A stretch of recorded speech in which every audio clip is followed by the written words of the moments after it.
Hola, arratsaldean. Hola a todas. Semuseate, gaur pantalla aurrian gaude. Gaur ez gaude modeloan, baizik beste formato batian, zerren kanpoko pertsona bat hemen gurekin dakarkigu.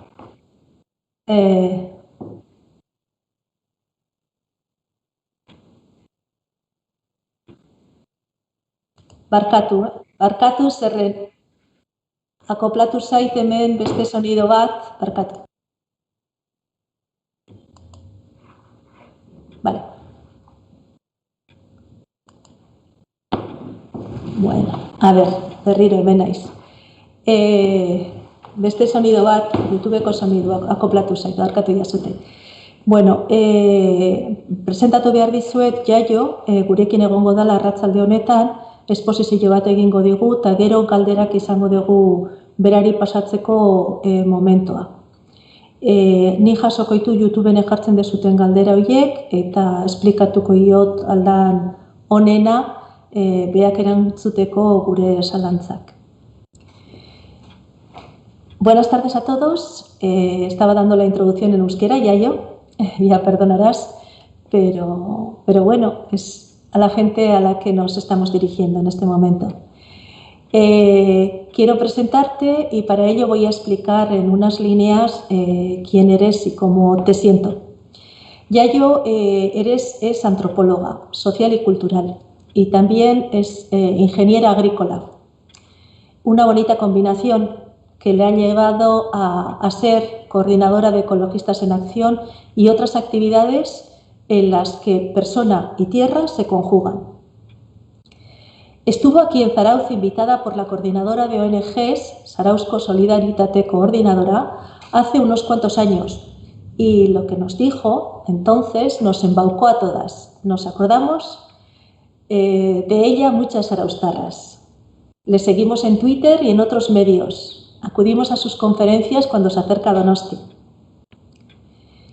Ha escrito libros y artículos con títulos tan sugerentes como De crecimiento y mujeres, Menos para vivir mejor, Dominio o cuidado de la tierra, pregunta, ¿dominio o cuidado de la tierra?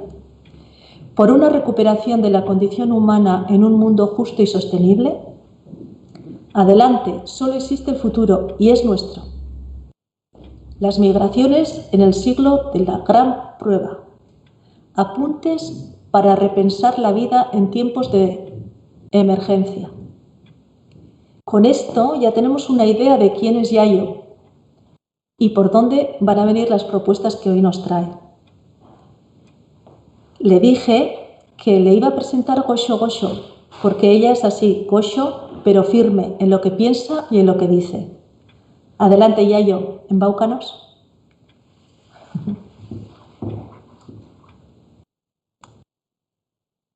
Bueno, pues muy buenas tardes a todos y a todas y muchísimas gracias por la invitación. Para mí es un placer volverme a encontrar con algunas de vosotras y estar con otras personas de nuevo con las que no coincidí en aquel momento cuando estuve, ¿no? Muchísimas gracias por organizar las jornadas y por haberme invitado. Y bueno, lo de embaucar no sé si voy a conseguir, porque has puesto el listón muy alto, pero bueno, sí que quiero compartir con vosotras y vosotros algunas reflexiones que me vienen pues al hilo de la sugerencia que se me hacía, ¿no? De hablar por qué es necesario pensar en un mundo centrado en los cuidados en este momento, ¿no?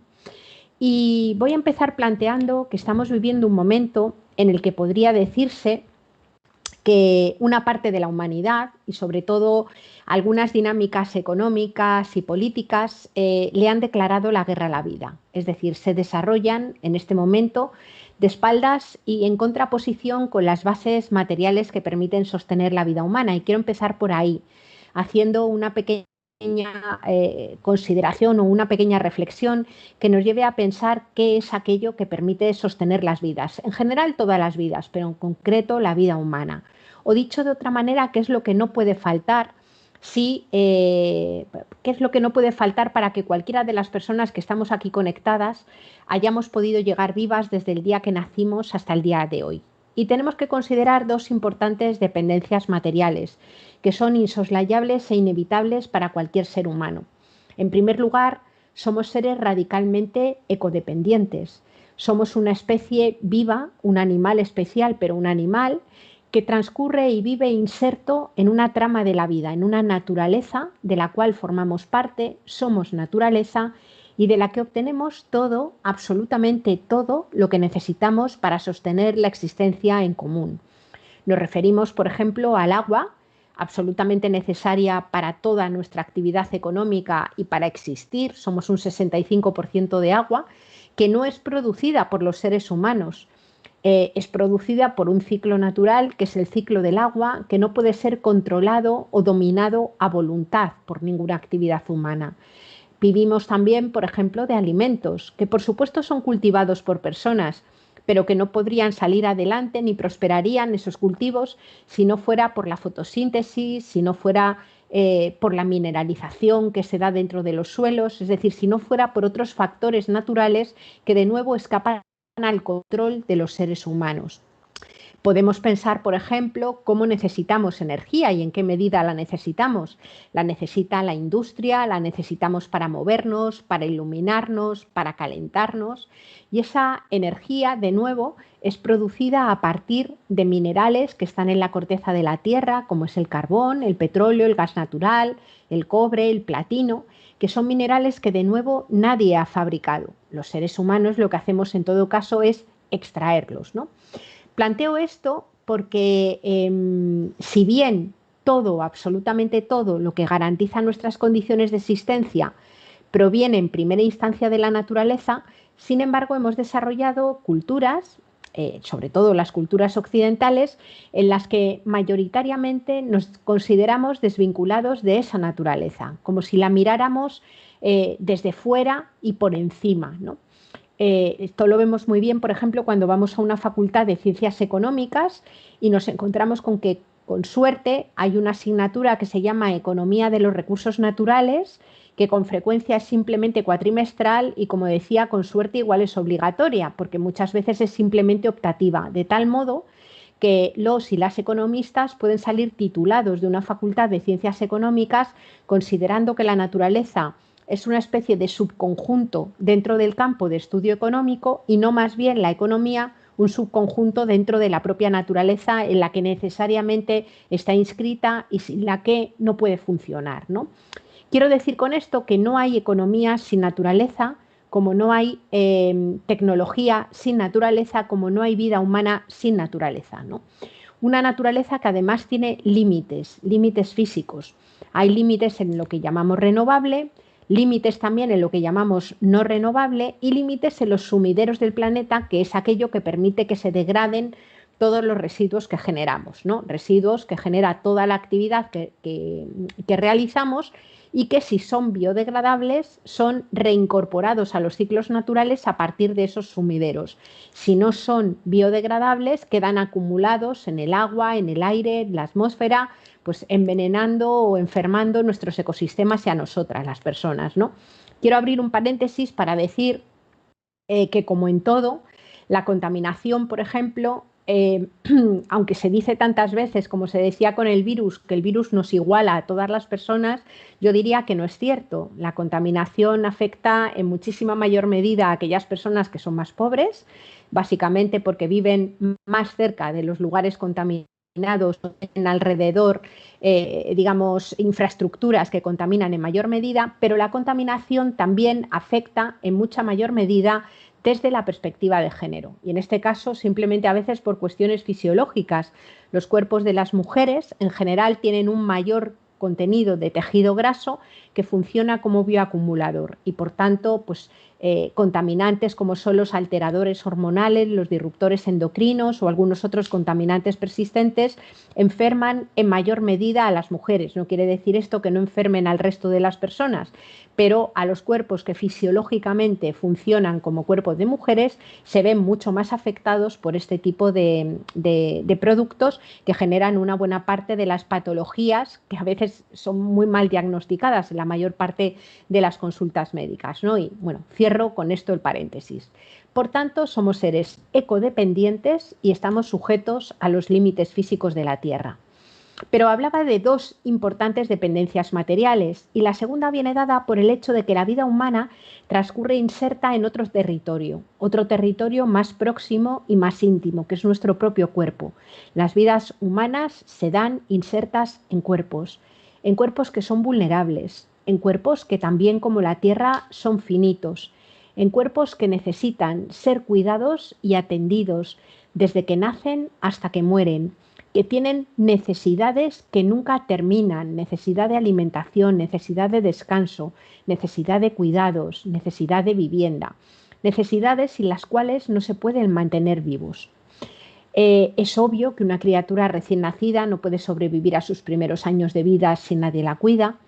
Vuelve a ser obvio, y lo hemos visto de una forma tremendamente dramática durante el periodo de la pandemia, que las vidas de las personas mayores, sobre todo de las personas más mayores, en muchos casos necesita una gran cantidad de atenciones. Somos sociedades que alcanzamos una alta esperanza de vida y esto hace que con frecuencia los últimos años de nuestra existencia necesitamos el apoyo de personas, normalmente de otras generaciones, que dediquen tiempo de trabajo a garantizar nuestra alimentación, nuestro aseo, el poder salir a la calle, el poder levantarnos de una cama, ¿no? Digo que lo hemos visto dramáticamente durante la pandemia porque vimos sobre todo en los primeros momentos lo que sucedía en muchísimas residencias de personas mayores, lo que sucedía en muchos hogares donde estas personas vivían solas y en el momento del confinamiento, bueno, pues se vieron en una situación de vulnerabilidad y mayor exposición y afortunadamente ha habido muchísima gente que dio un paso hacia adelante para poder corresponsabilizarse solidariamente de ese cuidado, pero ha habido mucha gente que ha hecho evidente que estructuralmente nuestras sociedades no siempre se construyen poniendo la vida de las personas más vulnerables, y en este caso de las mayores, en el centro, ¿no? Podemos hablar también de la enfermedad. Todas las personas atravesamos momentos de enfermedad, aunque no sean graves. Simplemente que te rompas una pierna y tengas que estar con una escayola 5 semanas y vuelves a ser consciente de cómo durante ese tiempo, para hacer las cosas más básicas, necesitas otra gente alrededor. Quiero decir con esto que la vida de un ser humano en solitario es simplemente inviable, que no hay posibilidad de vivir solas, que la vida humana, por tanto, es estructuralmente interdependiente. Solamente podemos sobrevivir cotidiana y generacionalmente si hay otras personas alrededor, instituciones, comunidades, que se ocupan corresponsablemente, digamos, de garantizar las condiciones básicas dignas de existencia para el conjunto de las personas que componemos una sociedad, ¿no? Es decir, no hay nadie completamente autónomo, no hay nadie completamente independiente, todos y todas vamos a ser dependientes, al menos en algunos momentos del ciclo vital, ¿no? Lo que sucede es que a lo largo de la historia y en casi todos los lugares, quienes mayoritariamente se han ocupado del cuidado de los cuerpos vulnerables y finitos han sido y son mujeres. Y no, desde mi punto de vista, porque estemos mejor capacitadas para cuidar de la vida humana, no porque estemos mejor dotadas naturalmente o genéticamente para cuidar de los seres humanos, sino porque vivimos en sociedades que denominamos patriarcales, que establecen una división sexual del trabajo normativa y que asignan mayoritariamente de forma no libre esa tarea de cuidar a las mujeres y sobre todo dentro del ámbito familiar. Luego veremos que también se da dentro de los ámbitos laborales una tremenda feminización de los trabajos de cuidado, los trabajos vinculados al cuidado, a mujeres que lo realizan constituyendo una especie de lumpenproletariado que realiza los trabajos peor pagados, menos valorados, más desprotegidos y menos visibilizados del mercado laboral. Tuvimos una excepción también, lo pudimos ver durante la pandemia, con la sorpresa que suscitó a mucha gente que cuando hubiera que hacer la lista de trabajos esenciales, de repente aparecieran con que una buena parte de estas mayoritariamente mujeres, limpiadoras, cuidadoras, que atendían los trabajos domésticos fueran calificadas como población esencial, como trabajos esenciales, mientras que hay muchos otros trabajos mejor pagados y mejor valorados que podían parar, aunque fueran coyunturalmente, sin ningún tipo de problema, ¿no? Por tanto, somos seres ecodependientes, sujetos a los límites del planeta, somos seres interdependientes, una a una cada persona vulnerable, y esto significa que cada vida nacida, por el hecho de haber nacido, no constituye una certeza que se mantenga en el tiempo. Una vida nacida es una vida posible, y lo que hace que esa vida posible se transforme en una vida cierta es que se dé en un entorno social que garantice la interacción con los bienes fondo de la naturaleza para producir los bienes y servicios necesarios, y se dé también en un entorno social que garantice que se van a recibir las atenciones y los cuidados necesarios y adecuados para cada momento del ciclo vital. Sin esa doble relación, la vida humana no se sostiene. Lo que sucede es que en este momento, y sobre todo en el mundo occidental, yo me voy a centrar sobre todo en las sociedades occidentales, que es donde vivimos, nuestras sociedades no se han constituido alrededor de la priorización de garantizar condiciones de vidas dignas para todas las personas, sino que se han organizado en torno a otros objetivos: el crecimiento económico, la maximización de las ganancias del capital, que parecieran que están directamente relacionados con la satisfacción de las condiciones de vida de la gente, aunque los análisis y las correlaciones que establecemos, por ejemplo, entre el crecimiento del Producto Interior Bruto o el aumento de las tasas de ganancia, pues de algunas actividades económicas, no siempre, o más bien en muchas ocasiones, no están correlacionados con una mejora en las condiciones de vida de la población, sino que algunas veces precisamente esas ganancias tienen que ver con una mayor explotación y desde luego con un deterioro profundo del medio natural del que dependemos, ¿no? Cuando desde las miradas ecofeministas hablamos de poner la vida en el centro, conviene matizar a qué nos estamos refiriendo, porque viene a ser ahora una expresión tremendamente repetida, y como todo aquello que se repite o se pone de cierta moda, corre el riesgo de perder el sentido.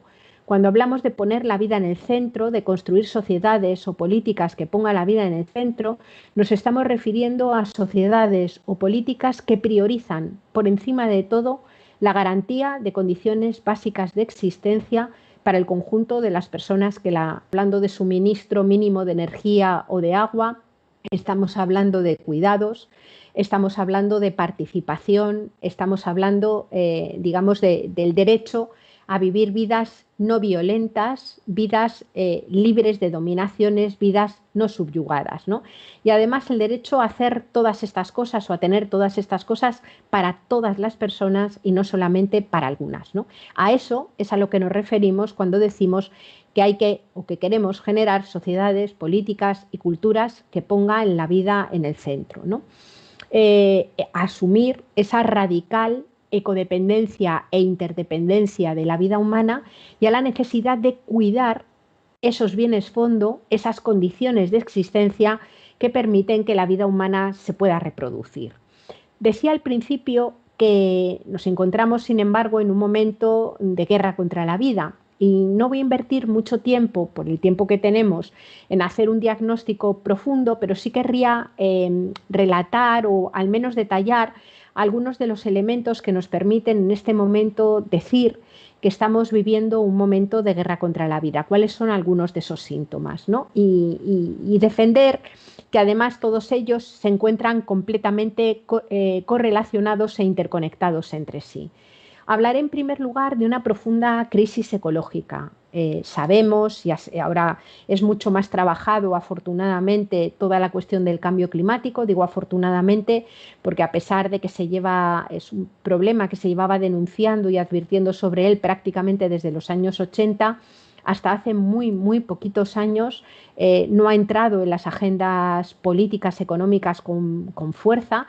Y ha sido, sistemáticamente negado. Ahora los negacionismos recaen sobre algunas personas, casi exotismos, aunque sean algunas veces personas con muchísimo poder, pero hasta hace muy pocos años, incluso en universidades, incluso en institutos de secundaria, el cambio climático era sistemáticamente negado, ¿no? El gran problema que hemos tenido con eso es que mientras que habiéndolo abordado cuando se comenzó a denunciar, hubiéramos sido capaces de poderlo frenar, en este momento se puede frenar su peor dimensión, la más violenta, y por eso la insistencia de quedarnos por debajo del 1,5 grados de subida con respecto a las temperaturas preindustriales, de subida de la temperatura global, pero sin embargo ya hay una parte del cambio climático que ha venido para quedarse y lo que toca es ver cómo nos vamos a adaptar, ¿no? Ese es el reto fundamental, es ver cómo adaptar sociedades tremendamente frágiles a la dinámica del cambio climático. En segundo lugar, hablaría de la pérdida de biodiversidad. La voy a mencionar muy brevemente porque la pérdida de biodiversidad está justamente detrás y en el origen de la pandemia que estamos viviendo. Fernando Valladares, científico del CSIC, que ha hecho una enorme tarea de divulgación en los últimos meses sobre el origen ecológico, digamos, de la pandemia que estamos atravesando, advertía en una entrevista, es una persona bastante pedagógica, advertía en una entrevista que disponíamos de una vacuna natural que se ha destruido muy rápidamente, que era la biodiversidad, ¿no? La pérdida de biodiversidad lo que hace es favorecer que se produzcan con mayor frecuencia zoonosis, es decir, el paso de agentes patógenos desde unas especies a otras, ¿no? Y esa pérdida de biodiversidad, nos dice la Agencia Mundial de la Salud, que está favoreciendo en los últimos años una proliferación mayor de epidemias y pandemias. Fueron el SARS-12, el Zika, el ébola, y ahora con una escala mucho más grande, aunque afortunadamente menos mortal, el COVID-19. La Organización Mundial de la Salud dice que en los próximos años seguirán llegando nuevas infecciones, nuevas pandemias, y de nuevo ahí conviene mirar cara a cara esta realidad para conseguir generar pues, políticas públicas y políticas resilientes, digamos, que sean capaces de proteger y adelantarse a situaciones que se puedan producir. Desde luego, la evolución de nuestros sistemas sociosanitarios y de la atención primaria es absolutamente clave para poder cuidar a las personas, ¿no? Y en este repaso de la crisis así de los aspectos ecológicos quería terminar con una cuestión que es absolutamente crucial y a la que desde mi punto de vista se le da muy poquita visibilidad todavía en los discursos, sobre todo en las agendas mediáticas, ¿no? Y es la cuestión del declive de la energía fósil y de los minerales. En el año 2006 se alcanzó, según la Agencia Internacional de la Energía, lo que se denomina el pico del petróleo convencional, que es ese momento en el que por cada barril de petróleo que se extrae en cualquier lugar del mundo no se encuentran reservas que lo puedan sustituir. Por decirlo de una forma un poco llana, en 2006 se produjo la mayor extracción de petróleo que era posible sacar a la vez en el mundo.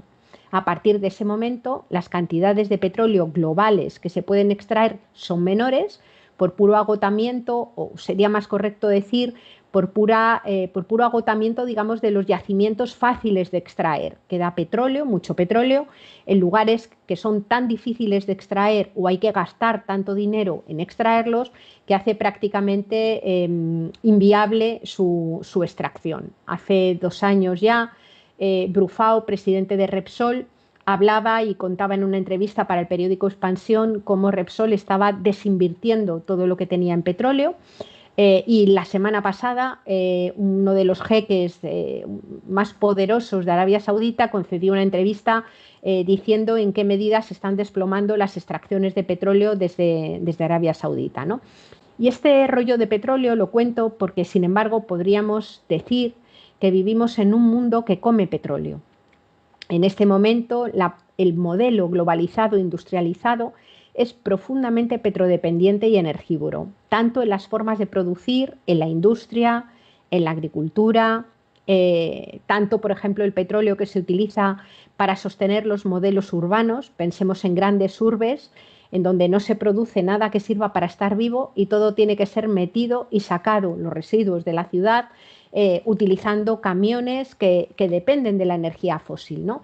En este momento, de los 7.800 millones de personas que vivimos en el mundo, más de la mitad de la población, por primera vez en la historia de la humanidad, vive en ciudades que no se sostienen sin un flujo permanente y masivo de energía fósil, ¿no? ¿Por qué insisto tanto en la cuestión de la energía fósil? Bueno, los modelos económicos tal cual están funcionando en el momento actual necesitan energía fósil y se sostienen con energía fósil, que es la fuente energética más potente, más poderosa desde el punto de vista energético que ha existido y que se conoce, ¿no? A pesar de que sea cierto de que el petróleo, que era más de mayor calidad y que más intensidad energética tenía, ya haya declinado, es decir, ya prácticamente haya terminado, ¿no? Y es importante la cuestión del petróleo porque cuando pensamos en qué puede sustituir al petróleo, inmediatamente se nos va a la cabeza la energía nuclear, se nos va a la cabeza las energías renovables y limpias, que por supuesto hay que hacer una transición a las energías renovables y limpias, pero estas energías, ni la nuclear ni las energías renovables y limpias, tienen ni mucho menos la capacidad energética que tenía el petróleo que hemos utilizado para construir el modelo globalizado. Y por otro lado, estas otras energías dependen de otros minerales. La energía nuclear requiere uranio, que es un mineral que alcanzará su pico de extracción dentro de unos 30 años al ritmo de extracción actual. Si de repente quisiéramos poner el doble de energía de centrales nucleares, instalar el doble de centrales nucleares, tendríamos el recurso disponible para los próximos 10 años, es decir, no es una solución estructural. Y luego tenemos las energías renovables y limpias. Para poder fabricar aerogeneradores y placas solares hace falta cobre, litio, platino, neodimio, disprosio, cobalto, minerales de la tabla periódica. Algunos de ellos ya han alcanzado sus picos máximos de extracción hace tiempo, como es el caso del cobre, y otros lo alcanzarán en los próximos años. Son minerales que también se quieren utilizar para hacer la transición desde el coche de motor de combustión al coche eléctrico. Claro, los coches eléctricos no se fabrican de la nada, requieren minerales para las baterías, para los componentes electrónicos, para los motores, y se quieren utilizar también para la digitalización de la economía y para todo el proceso, digamos, de robotización. De nuevo, la digitalización y la robotización vuelve a requerir estos minerales porque hace falta fabricar ordenadores, pantallas, cableados, el despliegue de las 5G, satélites, fibra óptica, ordenadores, teléfonos móviles, ¿no? Quiero decir que todo el despliegue de la innovación y de las tecnologías de la comunicación a las que se fía una buena parte de la reconstrucción económica parecieran que son inmateriales, pero no lo son en absoluto, requieren una intensa cantidad de minerales, ¿no? El resultado es que si miramos todo lo que la industria quiere hacer y lo que nos dice la comunidad científica que quedan en términos de reservas, las cuentas no salen. O salen si el resultado positivo, es solamente para unos pocos, ¿no? Es importante señalar esto porque en buena medida las agendas políticas que se están poniendo encima de la mesa, incluso las agendas de la Unión Europea de transición verde, ya cuentan con varios estudios, por ejemplo, de la Universidad de Leeds, del ICTA en Barcelona o de Harvard, que muestran, digamos, que lo que se pretende hacer es inviable físicamente, desde un punto de vista material, ¿no? Y creo que esto es importante ponerlo encima de la mesa y señalarlo porque a veces podemos confundir, si no somos conscientes de en qué pozo estamos, las soluciones que se propongan pueden hacer el pozo más profundo, es decir, pueden constituirse en falsas soluciones, ¿no?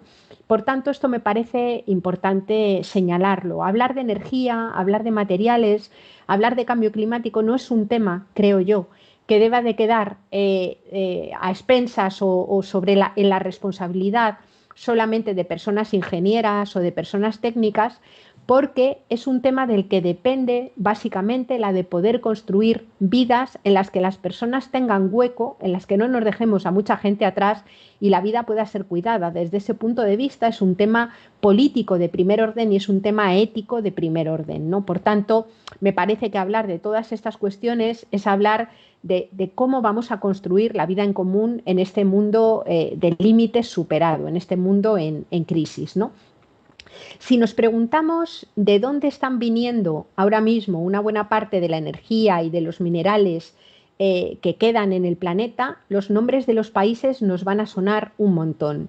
Siria, Libia, Irán, Irak, Venezuela, Colombia, Nigeria, el Sáhara, la región de Grandes Lagos. Es decir, estamos hablando de países, de territorios que en este momento están cruzados por importantísimos conflictos, por guerras formales y no formales, a veces con ejércitos, otras veces guerras provocadas por empresas transnacionales que extraen y se apoderan de los recursos, y son territorios también azotados en muchos casos por las consecuencias del cambio climático que están generando un importantísimo problema de expulsión, ¿no?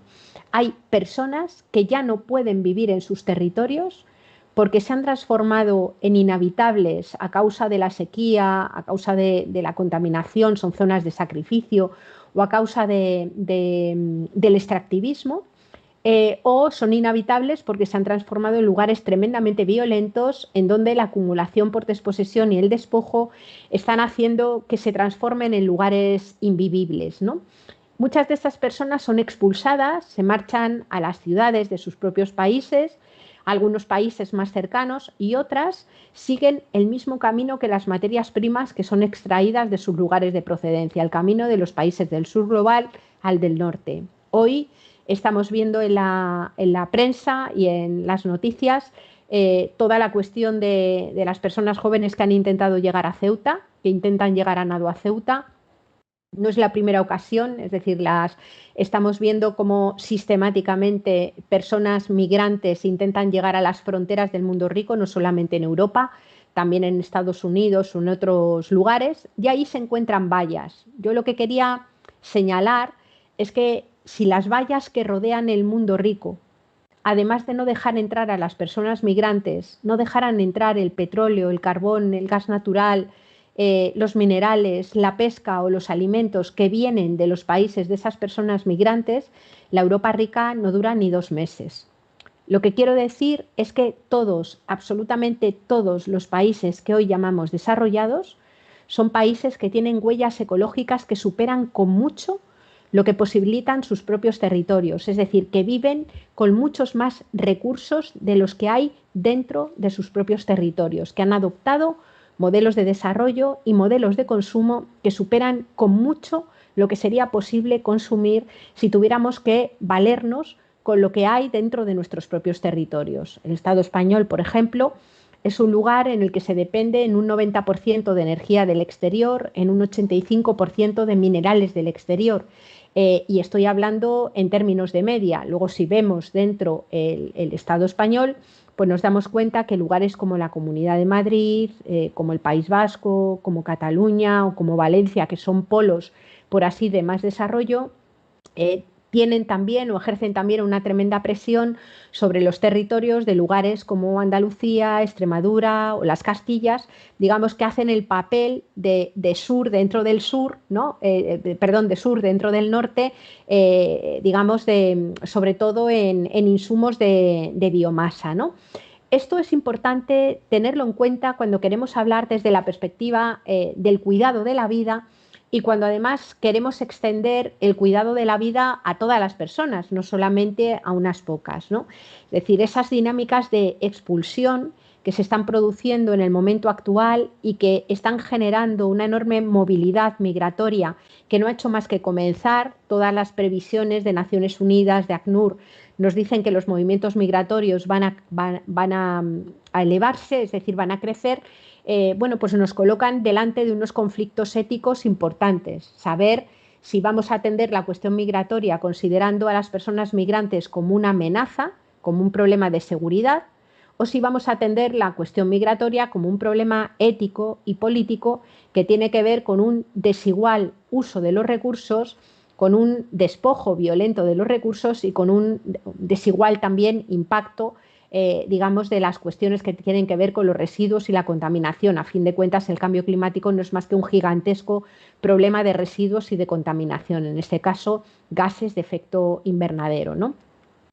También dentro de nuestros propios países se profundizan enormemente las desigualdades, ¿no? A mí me parece que los datos, por ejemplo, de FOESA son de los datos más rigurosos que hay cuando analizamos la desigualdad en el territorio, y lo que nos estamos encontrando es que la precariedad en este momento en muchos lugares del propio territorio español, pero en general de toda Europa, de todo el mundo rico, la precariedad ya no es una cuestión coyuntural que le pase algo que le pase a alguna gente, sino que estamos en una dinámica de precariedad estructural, lo que llamamos pobreza energética, que no es ni más ni menos que no poder pagar la factura de la luz o del gas, la dificultad en acceder a una vivienda, la dificultad a veces en pagar la factura también del agua, o el hecho de que tengamos salarios que no permiten llegar a final de mes, empieza a convertirse en una especie de regularidad, ¿no? Phil Alston,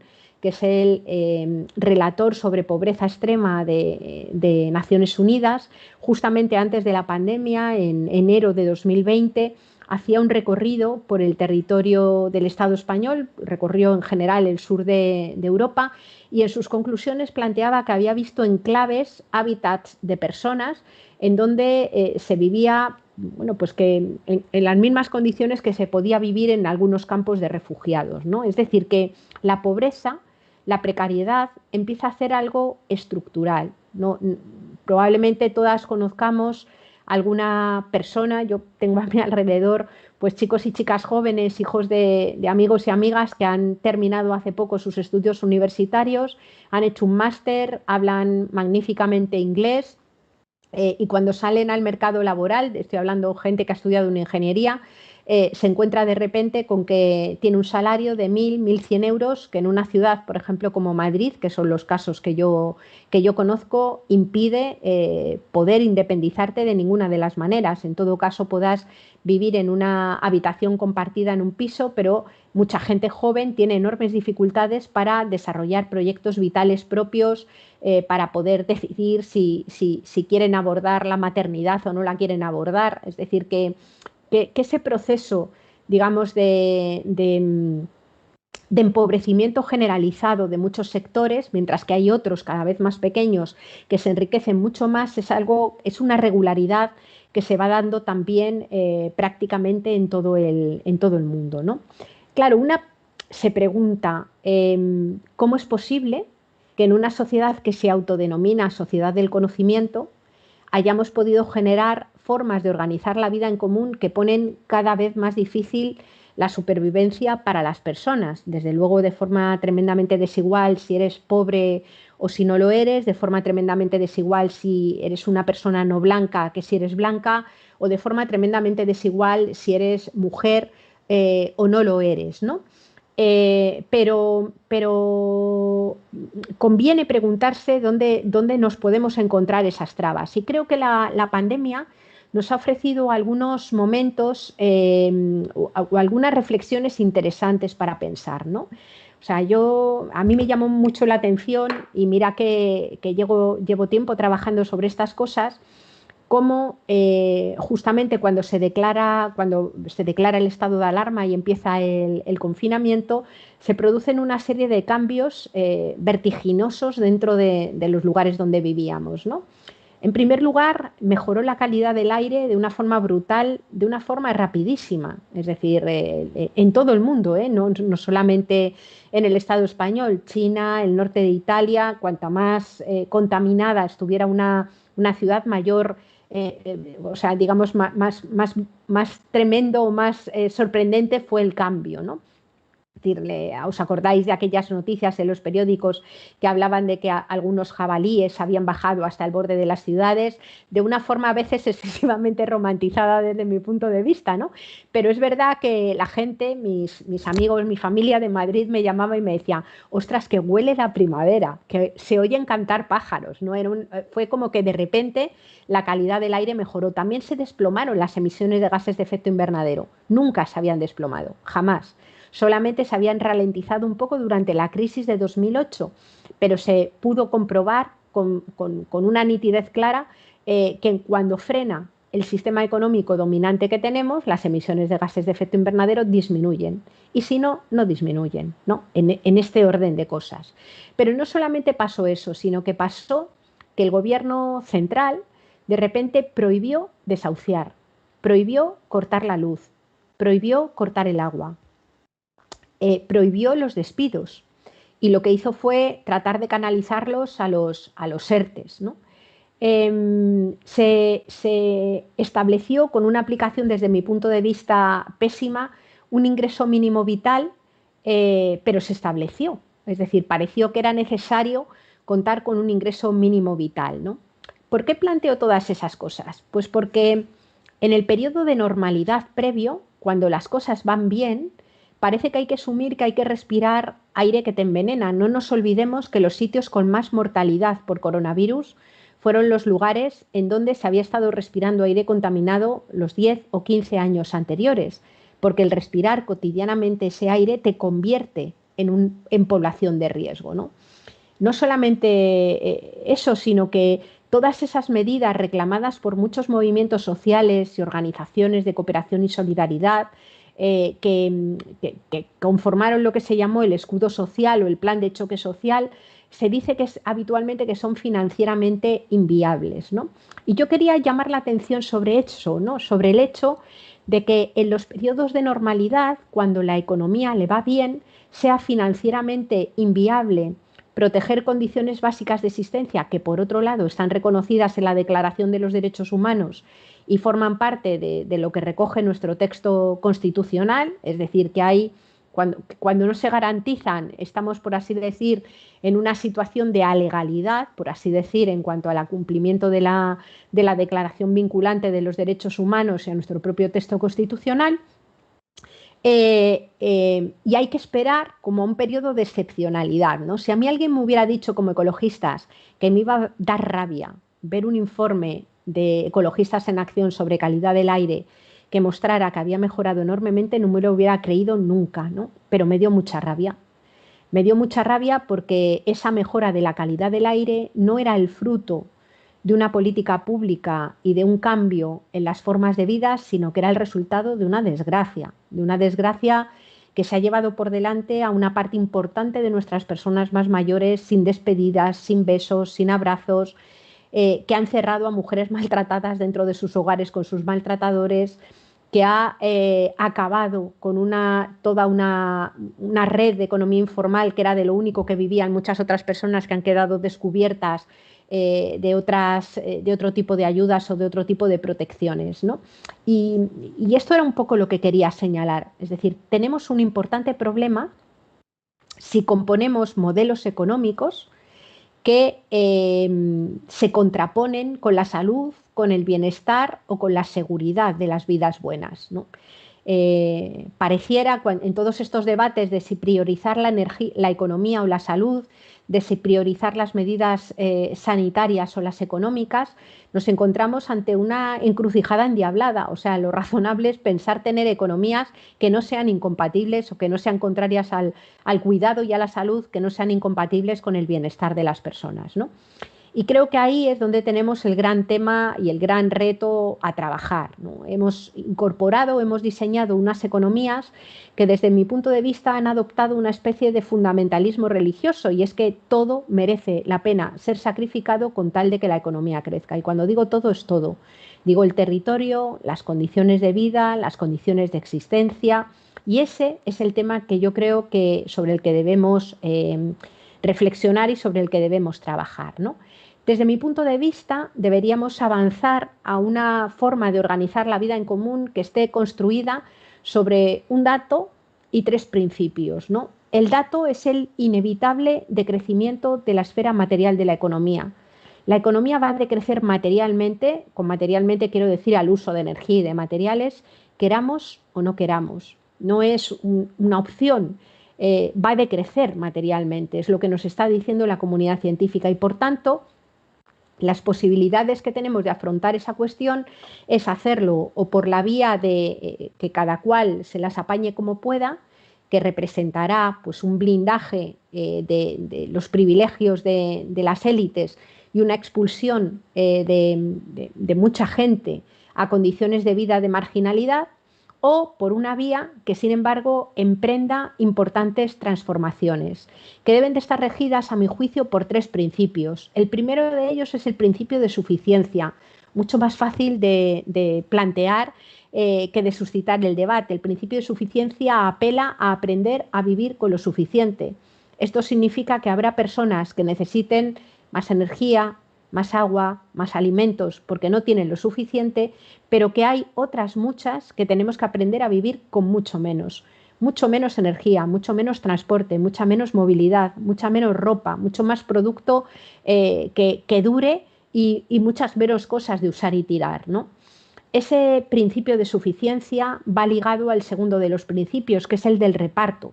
Si el planeta tiene límites físicos que ya están superados, básicamente conseguir que haya gente que tenga los alimentos necesarios, el suministro eléctrico necesario, significa que hay otra que tiene que tener menos y eso significa que es preciso repartir el acceso sobre todo a todos aquellos bienes que son finitos. Y no solamente el reparto de cuestiones materiales, sino el reparto también del propio trabajo de cuidados.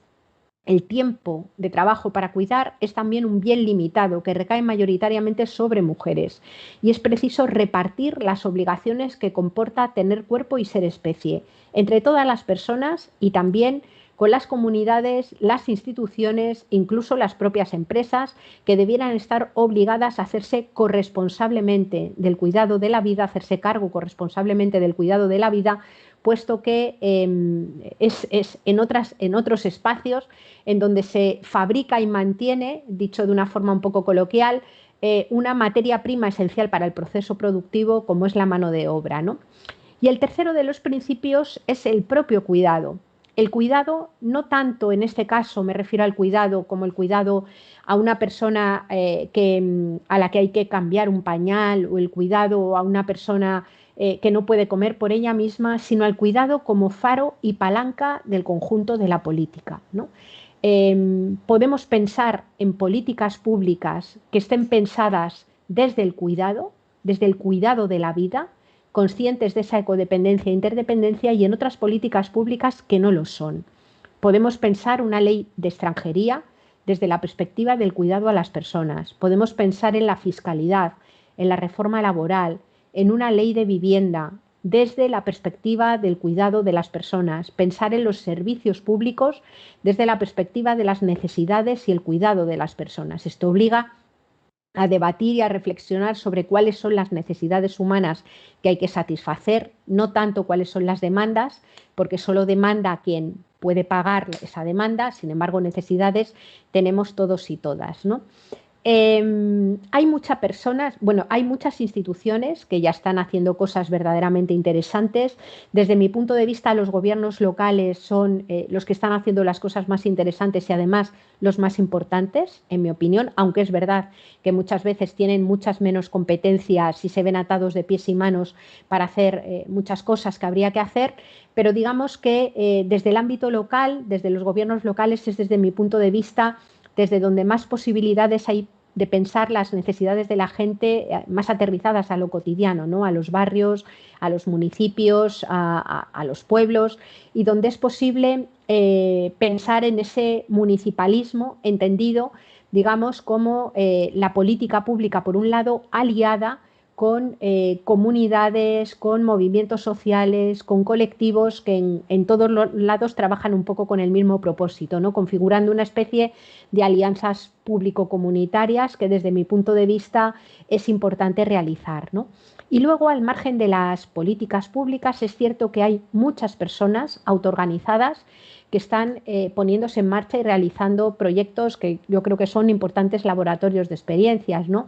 Dentro de la economía social y solidaria, dentro de redes autoorganizadas donde se montan redes de cuidados compartidos o espacios en donde se cuida la vida en común, ¿no?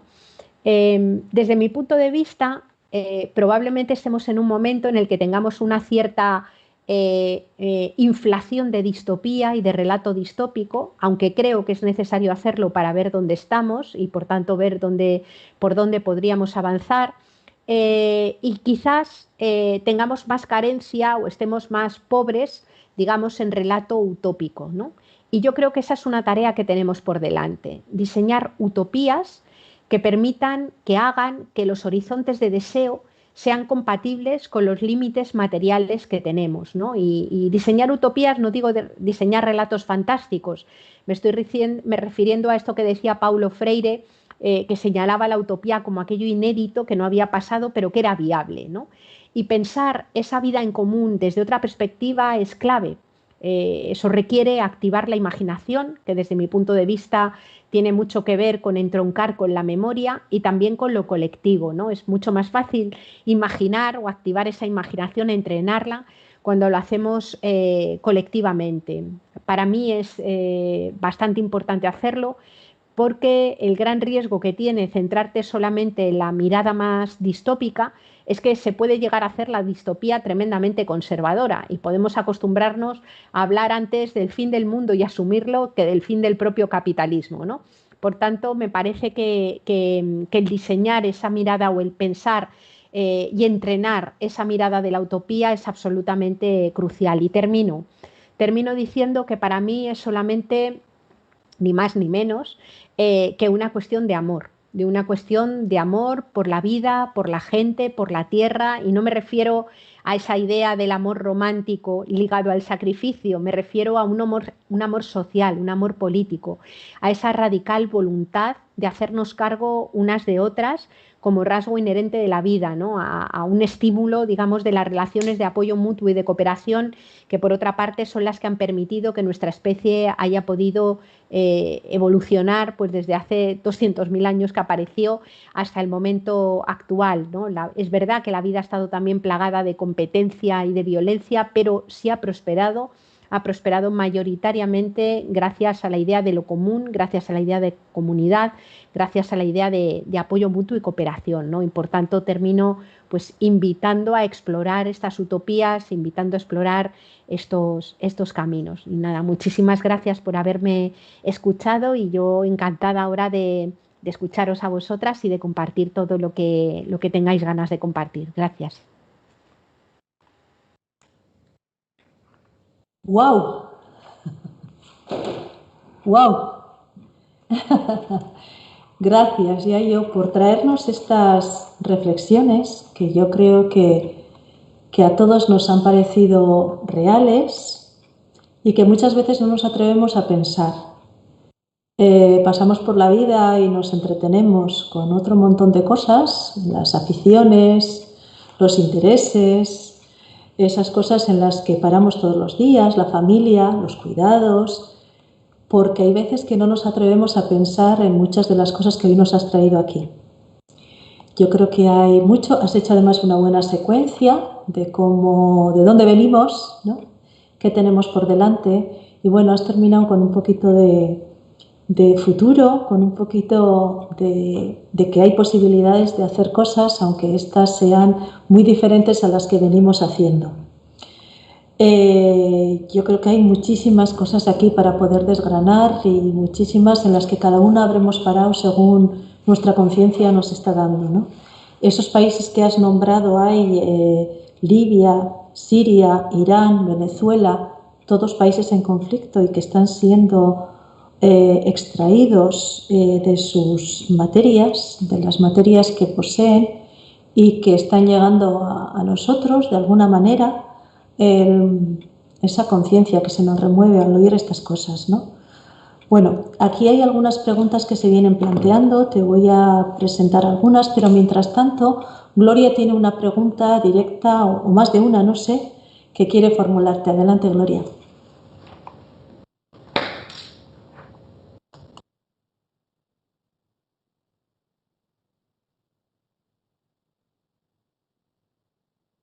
Se me había olvidado quitar el micrófono. Decía que muchas gracias por tu exposición, que me ha parecido fabulosa, y concretamente esas reflexiones que has hecho al final muy, muy interesantes y muy enriquecedoras. Me ha encantado lo de diseñar utopías, sin duda.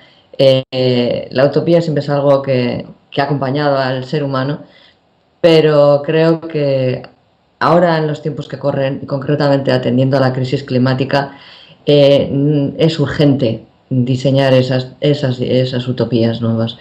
Tenemos que buscarlas y tenemos que plantearlas para que estén ahí como un faro, porque sin ellas creo que va a ser difícil, ¿no?, avanzar en este campo. Y creo también que la confluencia entre ecologismo y feminismo es muy importante, o debe ser muy importante a la hora de hacer esas nuevas, de crear o de inventar esas nuevas utopías que yo creo que son necesarias, ¿no? Y bueno, de todas maneras, quería tener un poco, quería que tú nos aportaras tu reflexión respecto a un tema que últimamente me preocupa un poco, ¿no?, que yo creo que debe ser positivo, pero me gustaría escuchar tu opinión. Tradicionalmente el poder ha estado ostentado por hombres, ha sido ejercido por los hombres, tanto en política como en empresas, en general todos los ámbitos directivos. Las mujeres estamos accediendo cada vez más tanto a la política, gracias a políticas, decisiones, ¿no?, concretas, como las listas cremallera y este tipo de cosas, y también al mundo de la empresa, al mundo laboral, con ello también a los puestos directivos, aunque poco a poco, ¿no?, se ve que cuesta un poquito más, tanto en el ámbito de la empresa, incluso en el ámbito de la universidad, en muchos ámbitos. Pero a mí me gusta pensar, desde luego, que cuando este mundo, ¿no?, el mundo de las tomas de decisiones sea más equitativo entre los sexos, me gusta pensar que las cosas van a cambiar un poco, ¿no?, que las mujeres podemos acceder a esta toma de decisiones haciendo las cosas de otra forma. Pero me gustaría saber tu opinión al respecto.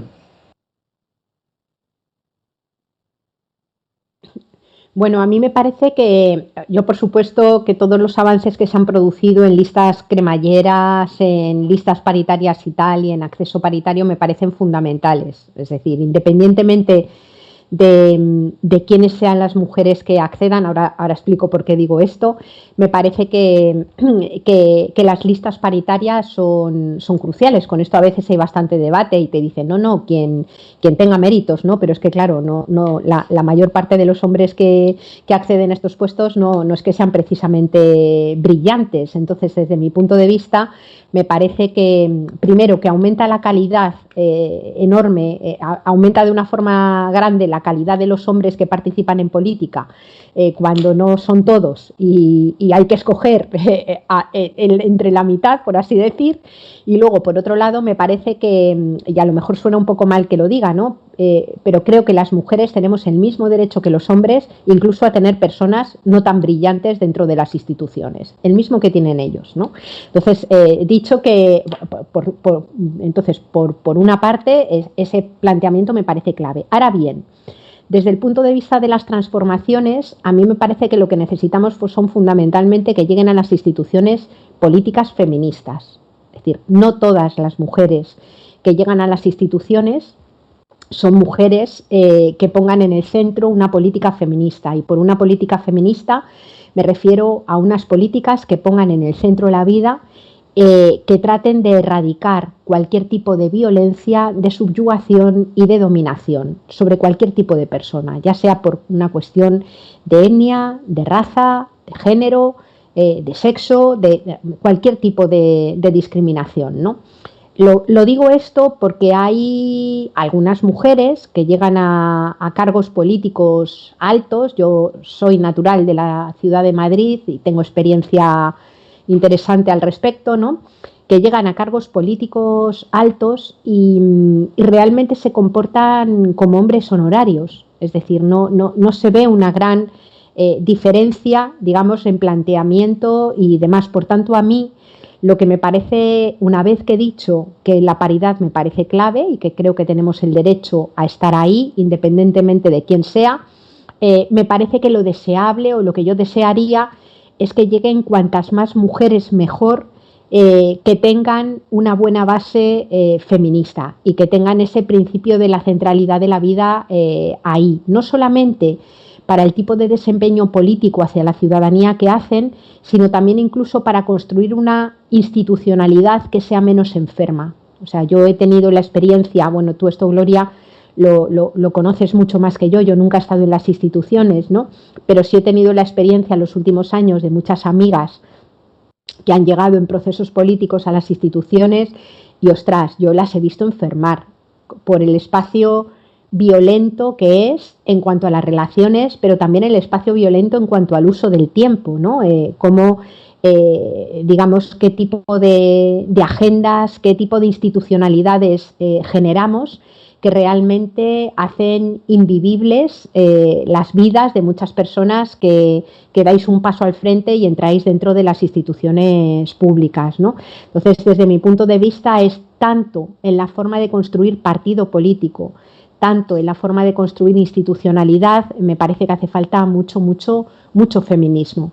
Es decir, fenomenal que estén mujeres, pero sobre todo mujeres que lleven además un cuestionamiento básico de las formas en las que nos relacionamos entre las personas y con lo que tenemos alrededor, ¿no? Sí, totalmente de acuerdo. Pero eso yo creo que podrá ir llegando a medida en que seamos más. Porque seguramente. Yo me estaba planteando la utopía. Realmente no creo que estemos ahora en una situación tan representadas políticamente como para que podamos estar pensando, bueno, pues ahora ya estamos cambiando, ¿no?, la forma de hacer política. Sí. Todavía no tenemos suficiente cuota de poder. Sí, gracias. Sí. Gracias a ti. A ver, una pregunta que nos plantea Arantxa. Durante el confinamiento se mencionaba que era un buen momento para abordar nuevos caminos, pero no creo que hayamos dado ningún paso. Seguimos igual. ¿Opinas así? Bueno, a ver, yo así un poco en la experiencia que tengo alrededor, sí que he visto muchos procesos y muchas personas que han cambiado muchos planteamientos, ¿no? Yo creo que, por ejemplo, todo el tema del apoyo mutuo y de la recuperación, por ejemplo, de saber quién vivía en el piso de arriba, en el piso de abajo, en el piso de enfrente, en mi opinión son cosas que llegan para quedarse. Es verdad que el momento ese de punta, de explosión comunitaria y de solidaridad inevitablemente decae y decrece. Yo tengo la sensación de que hay momentos en los que la sociedad burbujea y cuando las burbujas desaparecen quedan cosas debajo que son cambios estructurales que se producen, ¿no? Yo creo que ha habido muchísimas personas que han despertado a la participación política y a constituirse como sujetos de ciudadanía activos y conscientes de su agencia, que ha llegado para quedarse. Otra cosa distinta es que durante todo el confinamiento se hablara de la necesidad de articular otro tipo de economías, se hablara de la necesidad de dar un peso absolutamente esencial a los servicios públicos, de fortalecer nuestros servicios sociosanitarios y que ahora pues esa mirada o ese peso parezca que no está, desde luego, tan presente, ¿no? Ahora mismo parece que estamos otra vez en el golpe de péndulo de decir, bueno, ¿cómo hacemos que las economías vuelvan a tirar hacia arriba? Y ahí nos encontramos con esa falta de imaginación, las prisas y también las presiones que van ligadas a las concesiones de las ayudas que intentan, digamos, recuperar las mismas lógicas anteriores rápidamente, ¿no? Es decir, sí, yo sí que creo que es verdad que a nivel de agenda política muchas de aquellas promesas o aquellas reflexiones como que de repente han parecido amainar y sí que tengo la sensación de que por abajo, a nivel de conciencia de personas, sí que ha habido mucha gente que ha experimentado que vivíamos en sociedades extremadamente frágiles, que no van bien y que es necesario cambiar. Creo que todavía queda tiempo para hacer el recorrido, para unirnos en la exigencia de generación de esas utopías, para pensarlas imaginativamente y ser capaces de forzar los cambios que hacen falta. Pero no diría que ha desaparecido todo, igual que vino el 15M y no desapareció completamente. Es decir, en cada uno de estos momentos en los que sucede algo, hay cosas que quedan y son saltos, creo yo, en conciencia de la ciudadanía. Bueno, y siguiendo este hilo, también has comentado que uno de los fenómenos que se está produciendo es que se está destruyendo la biodiversidad y que eso nos está llevando, pues es uno de los motivos por los cuales estamos en esta crisis del COVID, ¿no? Porque se produce la zoonosis, te he entendido, ¿no? Uh-huh, sí. ¿Puedes explicarnos un poquito? Ya sé que no es tu campo, pero a lo mejor nos puedes explicar un poquito cómo es esa destrucción y ese momento de llegar a esa zoonosis. Sí. Mira, la biodiversidad es uno de los conceptos más alejados de la mayor parte de la gente. Si tú preguntaras a personas, claro, siempre y cuando no hayan ido pasando no hayan estudiado pues ecología o algo por el estilo, y les preguntas qué es la biodiversidad, en la mayor parte de la gente, y lo que estudiamos en las escuelas muchas veces, la cabeza se nos va, por así decir, a la diversidad de especies vivas. Nos imaginamos que la biodiversidad fuera una especie como de arca de Noé en el que están todas las especies que en este momento están vivas, más bien el conjunto de seres vivos que pueblan nuestro planeta, ¿no? Pero la biodiversidad, siendo eso, siendo los sujetos, es sobre todo las relaciones que se establecen entre ellos, ¿no? O sea, la biodiversidad es la densa red de relaciones que existen entre todo lo vivo. Y esa red de relaciones que existen entre todo lo vivo, entre microorganismos, atmósfera, agua, aire, animales, plantas, eso conforma un sistema que es el que permite mantener en equilibrio el conjunto de la vida, ¿no? Es decir, ese equilibrio se llama homeostasis. Es decir, los sistemas vivos van cambiando, son sistemas que son dinámicos. Por ejemplo, pues cuando aumenta un poco la concentración de gases de efecto invernadero en la atmósfera, los océanos absorben una parte de esos gases de efecto invernadero para tratar de conseguir que la atmósfera siga más o menos estable y se garantice la vida tal cual existe, ¿no? Claro, lo que sucede es que cuando las perturbaciones o los cambios ecológicos son muy fuertes y muy acelerados, esos mecanismos de equilibrio dejan de funcionar. Y lo que sucede es que todo empieza a cambiar en cadena. Lo vemos con el tema del cambio climático. El aumento de las temperaturas globales desencadena pues, precipitaciones en momentos que no son los habituales, y eso significa que a lo mejor pues, unos frutales que ya están florecidos, llegue un chaparrón brutal, se lleve la flor y ese año no haya fruta, ¿no? O que haya pollitos que nacen de sus huevos antes de que hayan nacido las larvas que los tienen que alimentar. Es decir, se produce como una especie de desencuentro entre esos sistemas dinámicos que permiten garantizar esa homeostasis o ese sistema de seguridad de lo vivo, ¿no? Lo que está pasando es que el cambio climático, la pérdida de los hábitats, la contaminación, sobre todo, por ejemplo, en algunos casos las macrogranjas industriales donde se hacinan miles de animales en muy poco espacio, lo que hacen es que van cambiando todas esas condiciones y deterioran esa red de relaciones, que se hacen más frágiles y ya dejan de poder proteger, por así decir, de poder hacer esas funciones de homeostasis que conservan los equilibrios generales, ¿no? Y al desaparecer eso, lo que sucede es que los virus, los agentes patógenos empiezan a tener como más facilidad para pasar desde algunas especies a la especie humana. Es decir, se pierden como escudos naturales que han venido protegiendo a todas las especies pues de los agentes patógenos, ¿no?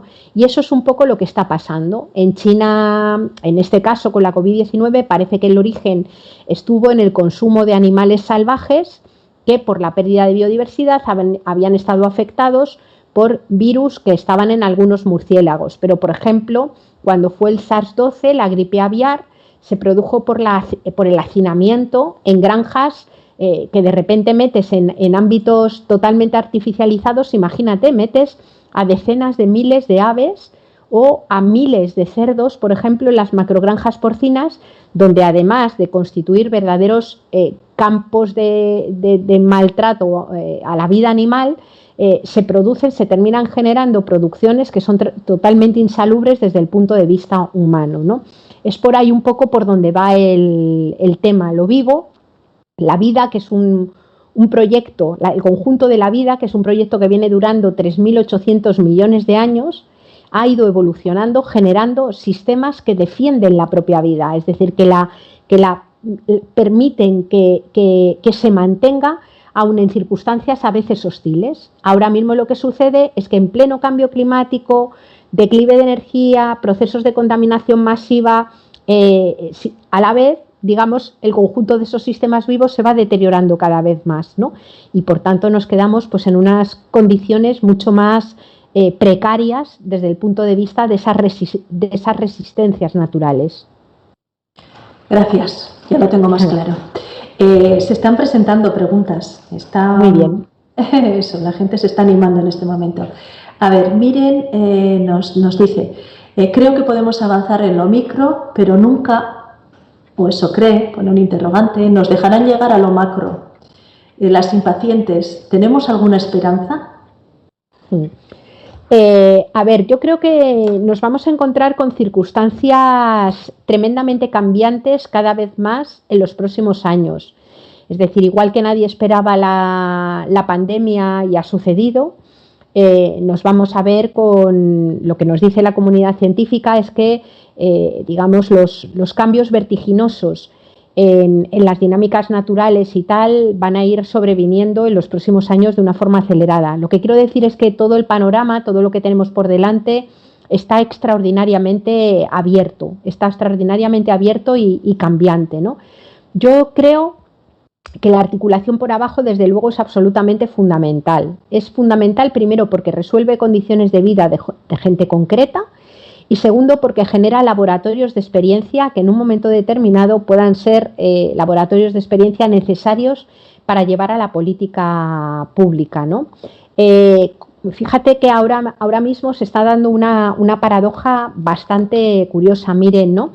Es que tú miras lo que salió de la reunión del Foro de Davos. Sabéis que el Foro de Davos es la reunión de los sectores económicos más poderosos del mundo y tuvieron este año 2021 han hecho la reunión en dos partes. Una parte primera se celebró en enero y una parte segunda creo que la quieren hacer después del verano, si no estoy equivocada, ¿no? Y en esta reunión del Foro de Davos, uno de los debates fuertes que hubo, bueno, en primer lugar se señaló la pandemia, el declive de energía y materiales y la cuestión del cambio climático como los problemas fundamentales que atravesaba, digamos, los marcos económicos, pero hablaron también del problema fundamental de la profundización de las desigualdades, ¿no?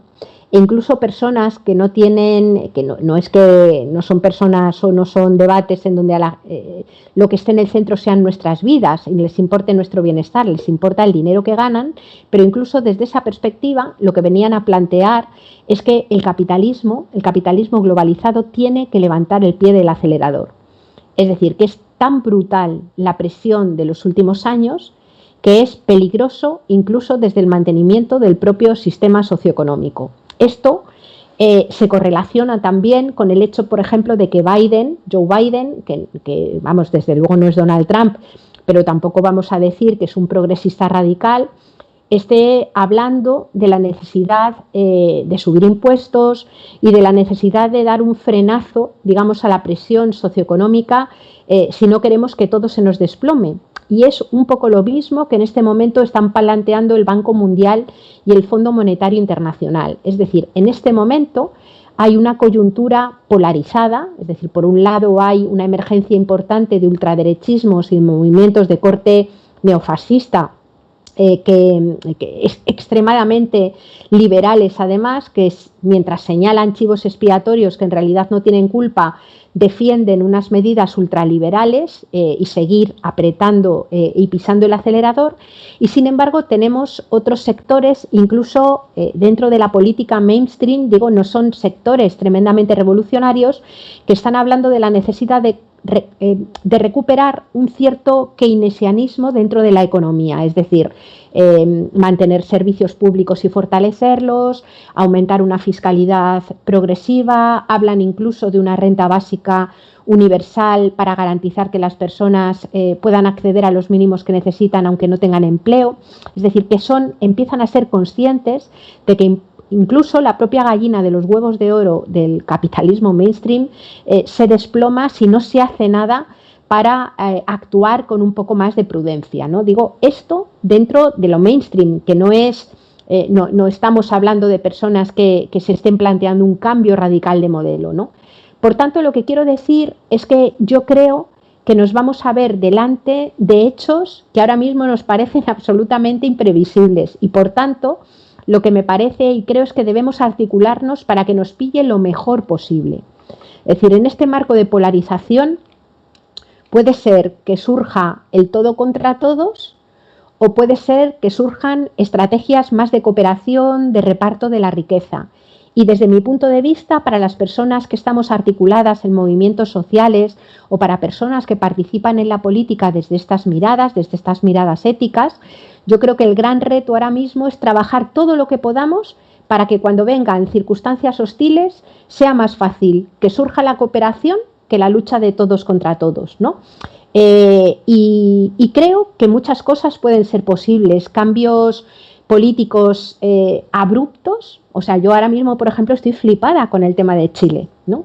O sea, Chile ha sido el laboratorio del neoliberalismo en América Latina, fue el laboratorio de los Chicago Boys, ha sido el lugar de mayor privatización de las cosas más básicas y además el lugar que nos ponían como ejemplo, es decir, aquí había sectores políticos que te venían a contar que el sistema de pensiones bueno era el que tenían en Chile, un sistema privado de pensiones, ¿no? Y parecía que allí no pasaba nada, los chilenos y chilenas activistas siempre se quejaban de cómo, digamos, la mirada neoliberal había colonizado absolutamente al conjunto de la ciudadanía y que allí no cabía esperar nada, y sin embargo algo se cocía y una subida de unos céntimos del precio de transporte genera un estallido brutal.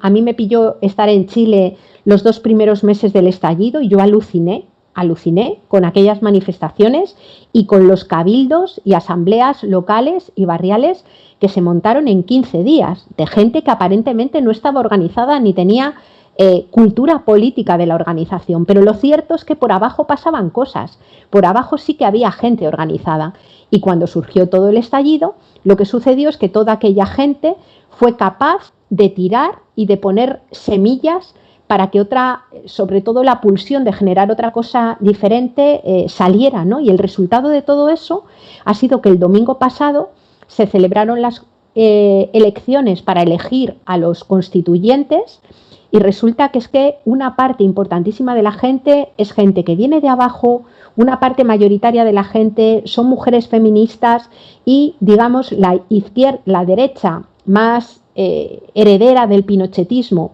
y la izquierda más mainstream se han comido poquísimo, no han sacado ni siquiera para ser capaces de vetar las medidas más transformadoras que se puedan poner encima de la mesa, ¿no? ¿Quiere decir eso que se haya resuelto o haya cambiado el modelo radicalmente en Chile? Pues no, todavía no. Pero ahora tienen que generar una constitución, van a cambiar la constitución pinochetista que todavía tenían y a partir de ahí hay un pueblo que se ha organizado y que va a ser capaz veremos a ver dónde llegan. Lo que quiero decir con esto es que si hace 2 años y medio alguien se hubiera planteado si esto era posible, o sea, si nosotras hubiéramos sido chilenas y hubiéramos estado haciendo una cosa parecida como esta, pero allí estaríamos probablemente diciendo que por arriba es imposible que pase nada, ¿no? Que si hay cambio posible o si lo vemos posible, y ha sido, ¿no? Entonces, bueno, a mí eso me llena me llena de ganas de seguir trabajando, porque ahora mismo no tengo delante como el clic ni el momento en el que eso va a suceder, pero creo que es posible, es factible que suceda, y en ese momento pues querríamos que nos pille lo mejor preparadas posibles para que lo que pongamos en marcha sea un proceso hermoso como el que se ha dado en Chile y no un proceso pues que pueda ser regresivo o violento si no estamos preparadas para hacerlo, ¿no? Miren te da las gracias en el chat. Te dice gracias a ti, Miren. A ver si en este paréntesis del capitalismo, salvándose a sí mismo, encontramos alguna puerta abierta. Se queda con eso. Te leo lo que está aportando Pío y también a ver si te propone una respuesta. Dice, me da la impresión de que no terminamos de ser conscientes del avance de la precarización. Primero, las clases más débiles se empobrecen más por la competencia de los países que producen barato. Una vez empobrecidos los débiles, llegará la pobreza a la clase media que se alimenta de cotizaciones y poder adquisitivo de los débiles. Así que poco a poco nos llega la pobreza, pero no nos damos cuenta y seguimos explotando los recursos de los países con una gobernanza caótica. Pregunta aquí, ¿qué labor cultural hay que poder poner en marcha para sacudir nuestra conciencia y movernos? Se necesita la visión global, la visión del amor que citabas, la solidaridad, la cooperación y el mundo masculino, porque es Pío el que nos está escribiendo, ve por un canuto por el éxito a corto. Se necesita utopía y voluntad. Bueno, yo en realidad tengo que decir que estoy bastante de acuerdo con la reflexión de Pío, ¿no? Yo creo que es verdad que todavía no hay, fíjate, desde abajo yo creo que cuando hablas sobre las vidas cotidianas sí que hay mucha más conciencia de la precariedad, o sea, hay mucha gente, yo tengo 55 años, ¿no? Y tengo amigos y amigas que tienen, mi hija ya tiene 27, pero tengo amigos y amigas que tienen hijos e hijas, o sea, de mi edad, que han sido padres y madres más mayores y que tienen ahora 21, 22, 23. Y aunque no hayan hecho estas reflexiones o no formen parte de los movimientos sociales, sí que intuitivamente saben que sus hijos lo tienen difícil, ¿no? Es decir, que el mundo que tienen por delante, que el tipo de empleos que tienen, lo tienen difícil. De hecho, hay algunos de ellos dicen, bueno, un amigo mío me decía la semana pasada, si mi hijo va a tener casa alguna vez, va a ser porque herede la mía. No probablemente, tal y como va el orden de cosas, porque tenga facilidad, digamos, para tener una vivienda, ¿no? Entonces, por abajo, cuando hablamos de las cosas más cotidianas, yo creo que hay la sensación de que la vida se precariza. Es verdad que luego cuando lo hablamos en términos más abstractos y políticos, no. Y seguimos articulando un discurso de la meritocracia, un discurso del emprendedor de ti mismo, que lastra y que carga también a muchas personas, por ejemplo, paradas de larga duración o nuestras personas más jóvenes, con un estigma que es insoportable. Es decir, tú eres inempleable o tú has hecho algo que no estaba bien para no tener empleo, y eso está generando un montón de problemas. O sea, yo cada vez que leo cosas sobre cómo han aumentado los problemas de salud mental, digo, ojo, es que muchas veces no son problemas de salud mental, son reacciones sanas ante un mundo enfermo, ¿no? Es decir, la depresión, el agobio, la tristeza o la sensación de falta de sentido, pues son cosas que es normal que surjan o que le pasen a personas que han hecho todo lo que creían que debían de hacer para que les fuera bien y que no encuentran el hueco, que es una cosa que está pasando ahora bastante, ¿no? Por otro lado, a mí me parece que muchas veces cuando hablamos en las instituciones, o sea, hay instituciones que tienen un planteamiento sobre los servicios sociales que parecen herederos de la época de Charles Dickens, vamos, o sea, que son propios del siglo XIX y no conscientes de que en este momento la precariedad no es una cosa coyuntural que le pasa a alguien que ha hecho algo horrible o ha tenido alguna desgracia horrible, sino que la precariedad es estructural, ¿no? Y por tanto creo que necesitamos mirar muy bien, digamos, hacer ese cambio desde las lógicas de los derechos sociales, de los servicios sociales más clásicos, a hablar de derechos sociales, ¿no? y a incorporar otras miradas diferentes, ¿no? Porque como tú muy bien dices, el avance de la precariedad es grande, ¿no? Y hay todo un debate a realizar sobre incluso qué es precariedad y qué son vidas precarias, ¿no? O qué es seguridad.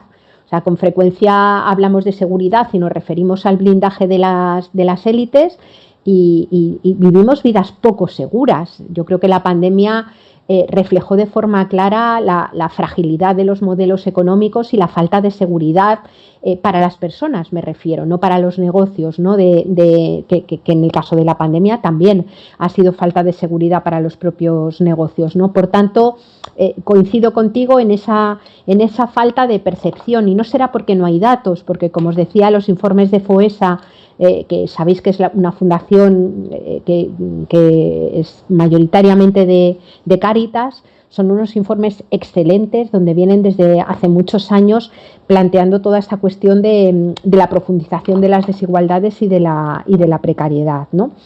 Decir que en muchos casos, desde luego, ese aprovechamiento o sea, los fenómenos de deslocalización de la economía es algo que viene de hace tiempo. Primero se pusieron, por ejemplo, en países del sur de Europa, en el nuestro, por ejemplo, fábricas que habían salido de Alemania, pues porque la mano de obra o las legislaciones eran más laxas y más permisivas y se pagaba menos, y posteriormente, pues cuando fue aumentando el desarrollo dentro, por ejemplo, de nuestros propios países, se han ido trasladando a países del norte de África, a países del este, donde lo que se busca es unas condiciones de vida, unas condiciones laborales y unas legislaciones de todo tipo más permisivas y más baratas, por otro lado, que permiten producir de una forma más barata, ¿no? También con mayor explotación, ¿no? Y bueno, creo que efectivamente carecemos de una visión global. No miramos bien el tema de los recursos y de los materiales. Me parece un error garrafal, porque la cuestión del pico del petróleo no es posible aventurar cuando se va a producir una situación de desplome, pero sabemos que se va a producir. La comunidad científica lo lleva planteando desde hace tiempo, y sin embargo la lógica es la de más madera, más madera, más madera, mientras la cosa pite, tira para adelante, ¿no?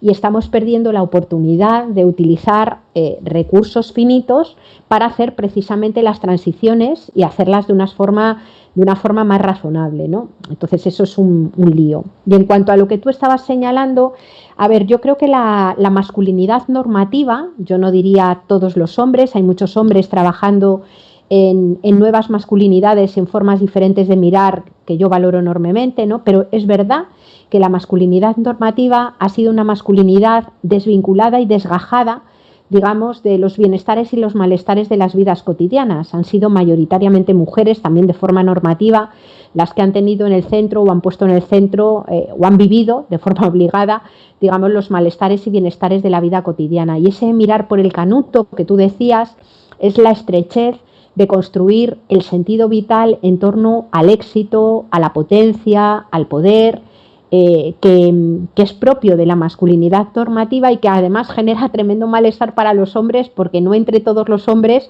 todos tienen poder. Es decir, hay hombres que tienen éxito y ejercen el poder también sobre otros hombres a los cuales el único recurso que les queda para construir su propia masculinidad normativa es intentar ejercer el poder sobre las mujeres o intentar ejercer el poder sobre otras personas a las que consideran inferiores. Véase el caso de los migrantes.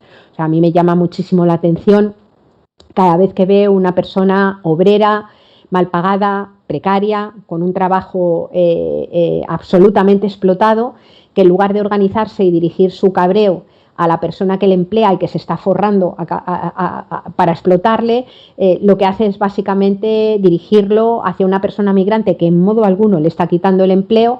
Es decir, es como que la masculinidad normativa se construye sobre la idea de que unas vidas valen más que otras y que tú, por el hecho de ser hombre, estás en un lugar, en un rango en el que tu vida vale más que la de otro, ¿no? Y te construyes tu sentido vital desde ahí, ¿no? Y claro, eso genera un marco muy estrecho de mirar y unas posibilidades emancipadoras verdaderamente escasas, ¿no? Además de una tremenda violencia y malestar. Afortunadamente, como decía, yo cada vez conozco más, yo estoy flipando con mucha gente jovencísima que te viene, que se mete en los temas de ecofeminismo a saco, me estoy refiriendo a hombres muy jóvenes, y que son conscientes de hasta qué punto esa masculinidad normativa también les machaca la vida y les deja totalmente, intentan buscar otras formas de organizarse, ¿no?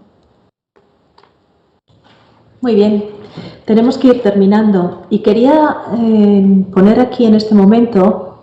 Ay, espera, ha entrado una última pregunta, te la voy a leer. Katia dice, gracias, Yayo, siempre es ilustrador escucharte. Pregunta, ¿crees que un sistema único de cuidados públicos es una utopía? A ver, es una utopía en el sentido de que todavía no es, pero no es una fantasía. Es decir, durante el confinamiento hubo un grupo de mujeres, la mayor parte de ellas venían de la economía feminista, otras veníamos de otras miradas, que estuvimos trabajando en la realización de una propuesta para la configuración de un plan nacional de cuidados, ¿no? Fue una propuesta que después Amaya Pérez Orozco presentó en el Congreso de los Diputados, en una de las comisiones de reconstrucción post-COVID. Yo lo presenté en el Gobierno, en el Parlamento de La Rioja, en una reunión también de reconstrucción post-COVID, y básicamente lo que hacíamos era plantear un plan nacional de cuidados que tenía como dos velocidades. Por un lado, el asumir las cuestiones más urgentes y perentorias a las que se puede llegar ya y que es posible perfectamente hacerlo.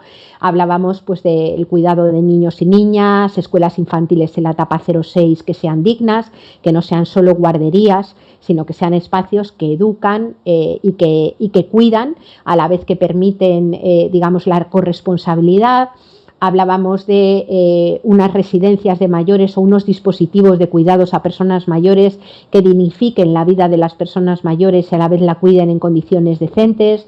Hablábamos de la ratificación del artículo 189 del convenio de la OIT, de la Organización Internacional del Trabajo, y de la recomendación 201 que protege las condiciones laborales de las personas cuidadoras. Hablábamos, en fin, hicimos toda una serie de medidas que se podrían poner en marcha relativamente rápido, ¿no? Y luego otras medidas a las que nos podríamos encaminar, que no son difíciles o sea, requieren desde luego voluntad política y requieren impuestos y requieren repartir el dinero de otra manera, pero que no son ni muchísimo menos inviables, que hablaban de ese, digamos, de la construcción de ese cuidado como faro y palanca de la política pública, ¿no? Políticas de tiempos que tienen que ver con las jornadas laborales, que tienen que ver con los horarios comerciales o los horarios sociales, políticas que tienen que ver con la fiscalidad, con la organización económica, con el reparto del empleo. Es decir, hicimos como toda una batería y toda una propuesta de cómo sería configurar un plan nacional de cuidados, ¿no? Es una utopía en el sentido de que todavía no ha sido, no es una fantasía. Es decir, no es algo que sea inviable o que sea inédito, y es, desde mi punto de vista, algo que mejoraría de una forma clara la vida de todas las personas, no solo de las mujeres, de las personas más mayores, de las más pequeñas, de los hombres, de las personas migrantes, de las personas no blancas. Es decir, que configurarían una forma de organizar la vida en común que pusiera verdaderamente la vida en el centro. Vale, pues Pío también te da las gracias, Katia, todos te damos las gracias y tenemos que ir terminando. Yo también, a vosotros y vosotras. Bueno, esta conversación de hoy, Solasaldi, que solemos decir aquí, está enmarcada en un conjunto de otros 2 miércoles que estuvimos hablando de los cuidados, y precisamente sobre eso estabas hablando ahora al final, los cuidados, ¿no? Algo que nos tiene que unir y nos tiene que hacer sentirnos comunidad.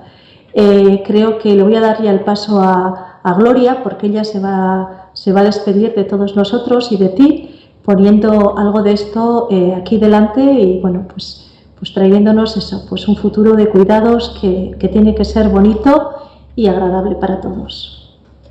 Sí, solamente dar las gracias, Yayo, por tus aportaciones. Creo que ha sido muy reconfortante, muy esclarecedor, nos has dado muchas ideas y sobre todo un punto de esperanza, ¿no? Al hablar de utopía hoy en día resulta reconfortante, ¿no? Parece que el mundo se aleja mucho de las utopías y nos has presentado un escenario, pues bueno, eso, pues de ilusión, ¿no? En el que podemos ver una puerta de que, pues sí, se puede trabajar por esa utopía, se pueden hacer cosas. Y yo personalmente también te lo agradezco muchísimo. Como decía Ana Belén, bueno, esta es la última de una serie de 3 charlas, ¿no? Que ha sido Zaintza Bizitzaren en Erdian, el cuidado, ¿no? En el centro de la vida, donde hemos trabajado la economía desde un punto de vista de economía feminista, también del urbanismo, incluyendo también esta mirada, ¿no? Feminista en este mundo del urbanismo, y esta última en la que hemos hablado sobre todo centrándonos en la ecología, ¿no? Muy importante también con toda la que nos viene encima del cambio climático. Pero insisto en que me alegro de cerrar estas jornadas con ese punto optimista, casi diría yo, bueno, pues de esperanza, ¿no? Y de hablando de utopía. Muchísimas gracias y muchísimas gracias, Ana Belén, por el trabajo que has hecho estos 3 días. Siempre es un placer contar contigo. Y gracias a todos y a todas. Sabéis que tenéis las jornadas, las 3 charlas, en el canal de YouTube del Ayuntamiento de Zarauz y también en el Departamento de Igualdad. Gracias a todos y a todas de parte del Departamento y del Ayuntamiento de Zarauz. Un placer. Un placer, muchas gracias.